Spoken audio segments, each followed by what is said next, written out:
you guys, friendly reminder, if you like the video, like, subscribe. Yeah, like and subscribe.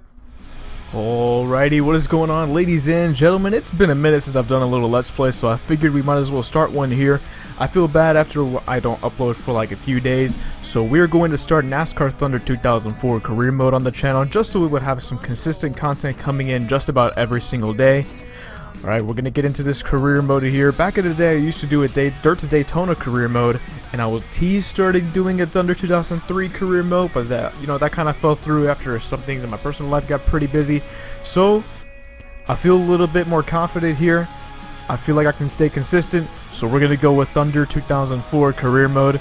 And what we're going to roll here is 24 race seasons, not too short, not too ridiculously long. We're going to start off on veteran and then move up to legend once our car gets a little bit better, so we can keep the challenge coming.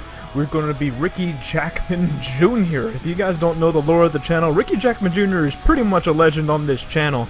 Back in the day when we used to do Thunder 2003 or 2004, it didn't really matter. It was either one of those two games. Our Jackman always used to mess up, so we started calling him Ricky Jackman Jr. But now he has ditched the pit road duties, and he's going to chase his dream and become a NASCAR driver. And here we have a look at the schedule. You guys saw the first few races already. We have Lowe's, Dover, Pocono, Michigan, Infineon, Chicagoland, New Hampshire, Indianapolis, Watkins Glen, Darlington, Talladega, Kansas, Martinsville, Atlanta, Phoenix, and Homestead, Miami to close it out. Of course, we always start at Daytona International Speedway for the Daytona 500. The races are going to be pretty short this season. I kind of wanted to get through this season kind of fast. If you guys want the races to be longer, please let me know. I plan on throwing in like 2 to 3 races in each episode so we could keep it going pretty fast. You know, we couldn't make any upgrades for this race because everything's just way too expensive. We only have $60,000 in the bank right now, so we're just going to head straight to qualifying for Daytona. Of course, the first lap, when your car is pretty slow in the beginning of career mode, you're always going to start last. At least that's what it says from the first lap. On the second lap, once we get the car wound up, we're just trying to keep it as straight as possible coming out of turn 4 into the tri-oval. Where is it going to be, ladies and gentlemen? Veteran difficulty, the worst car we could possibly have so far in career mode. A 50.6, that is going to put us in 27th place, which isn't too bad. By the way, let me know if you guys like the paint scheme. I think it looks pretty slick. And look who's on pole, Mr. Michael Waltrip. You got it, Mikey. Oh my god. Alright, so here's the start of the first Gatorade duel. We are starting in 13th position. We're going to see if we can improve our position for the Daytona 500. We're right behind Tony Stewart and right next to my all-time favorite driver, Mr. Rusty Wallace, in that number 2 car. One thing I found really cool is that Tony Stewart in that 20 is actually sporting the scheme that he ran in 2001. I don't recall ever seeing Tony Stewart run the 2001 scheme in this game, so I thought that was pretty cool. That paint scheme looks pretty tight on a Chevy, so we're going to see what we can do here in this Gatorade duel. So yeah, I wanted to keep the races pretty short, at least for this season, because I don't know where this series is going to go. Hopefully I can stay consistent with it and try to bring out an episode either every day or every other day. And if it's consistent enough, I'll probably make the races longer. I think I'm going to keep the seasons at 24 races because I feel like that's kind of the perfect spot.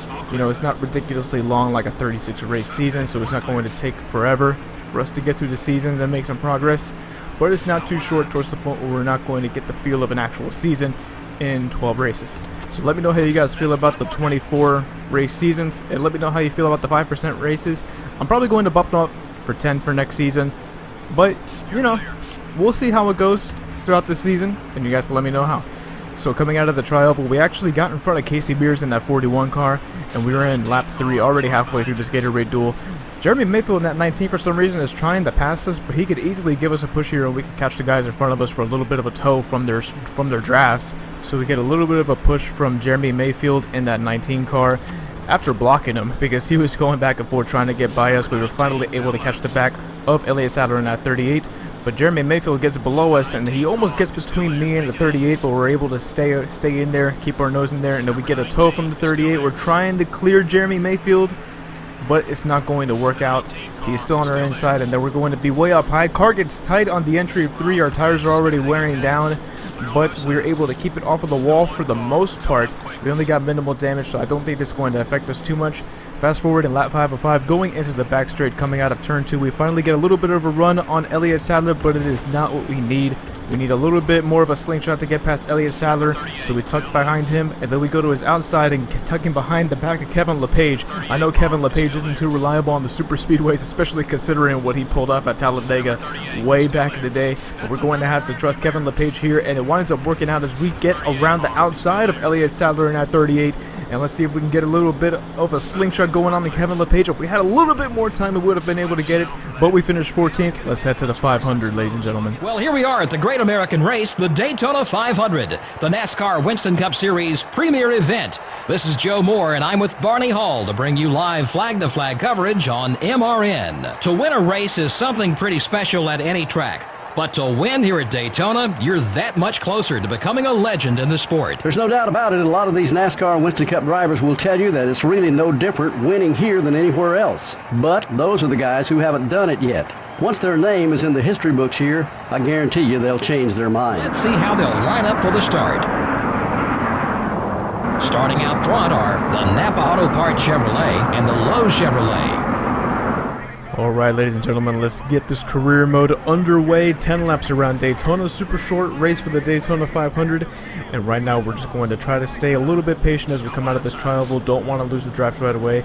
Losing the draft and getting bad shifts has been killer for every single person that always starts their career mode off in Daytona. And it looks like we're going to push 3 wide already. We're below the yellow line, pulling a little Justin Haley on the inside of Kevin LePage there. We managed to pass him before we ever get to turn 2. We're on the inside of Brett Bodine, trying to get a little bit of a tow from the 97 of Kurt Busch, but we tuck it behind Brett Bodine since he's much closer to us and there is space on our outside. And now we are behind him on that lower line. And it looks like Brett Bodine is getting really aggressive already with the blocks on lap 1. These races are pretty short, so you know you have to be aggressive and get whatever position you can. We passed Christian Fittipaldi on the backstretch there, and we fast forward to lap 2, get a run on Kenny Wallace in that 23. We passed Mike Skinner, who's way up on the top lane, and we tuck in behind Robbie Gordon. We're just trying to focus on getting some good shared drafts here, crossing the line on lap 3. Brett Bodine is trying to throw a massive block again, but we managed to get on the yellow line and get around him before we get to turn 1. Just trying to make friends, trying to share the draft around so we don't have any enemies for the rest of the season. It is really easy to get people mad at you on super speedways and short tracks, so we're just trying to keep it clean for now. Follow Robbie Gordon up towards the front of the pack, and we get around Ricky Craven in that 32 while following the 31. So very nice racing for us. We're about to challenge for the top 20 here as we get by Robbie Gordon on the inside. That didn't really look like a slingshot. It just looked like we were carrying more speed and we were able to get by him. So lap 5, not much happened on lap 4. We're going to slow down here, make a nice solid pit entry. I don't know exactly where the pit entry line is, but we pulled it off pretty well. We didn't go in too hot, we didn't go in too slow, and let's see how this pit stop goes. Hopefully nobody makes a mistake. And of course, the only pit stop we have in the entire race, and our front tire changer has an issue with his gun, and it looks like we're not going to have any issues for the rest of the pit stop. It's looking pretty efficient on the left side, and we're definitely going to lose a few positions for that. Man, that was a long pit stop, 21 seconds. You hate to see it. You really hate to see it. But there's nothing we can do. All we can do is try to make up for this lost time. We tuck him right behind Kevin LePage again and get right in front of Hermie Sadler in that 02. So now we fell back to 31st after all the pit cycles have been completed, coming out of turn 4 on lap 7, coming to lap 8. David Green, we finally catch his draft, and we're trying to get as much speed as we can so we can make up as many positions as we can, because we lost a good amount of positions on that really slow green flag pit stop. We crossed the line for lap 8 and we pushed David Green a little bit so we're not way up against the wall. We don't want to stay up really against the wall. I'm holding the left stick as much as I can, turning the car as hard as I possibly can to stay off of that wall, and we managed to do it. I don't want a repeat of what happened in the Gatorade duel. We were behind Kevin LePage, but now we tucked to his inside trying to get a pull from David Green from his draft in his number 37 Chevrolet. Are we going to be pushing 3 wide here? Yes, we are. We got a lot of speed, 184 miles per hour on the back straightaway, and we passed 3 cars in one move. What a pass. What a move. Let's try to get this top 25. I don't know if we're going to be able to pull it off, but coming out of turn 4, a lot of cars in front of us as we're going to cross the line for lap 9. They wind up slowing down, but luckily I react in time and we're able to get past 3 more cars, and we are officially in the top 25. Let's see if we can hold these guys off for the rest of the race. And it looks like we were going to. Nothing much happened on those last 2 laps. We were on the last lap. Those 2 Roush cars behind us were starting to catch up, but we are going to finish 25th in our Cup Series debut here in the Daytona 500. Dale Jarrett gets the win.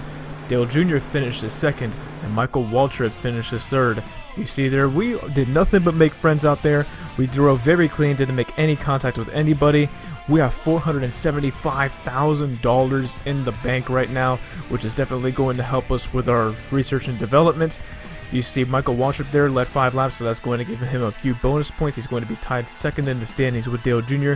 Gordon finishes 4th, and Kevin Harvick finished 5th. And way back in last place was Christian Fittipaldi, which is pretty wild because I remember passing him earlier on in the race, so I guess he just fell straight back once that came out. So we're going to make our first move in research and development.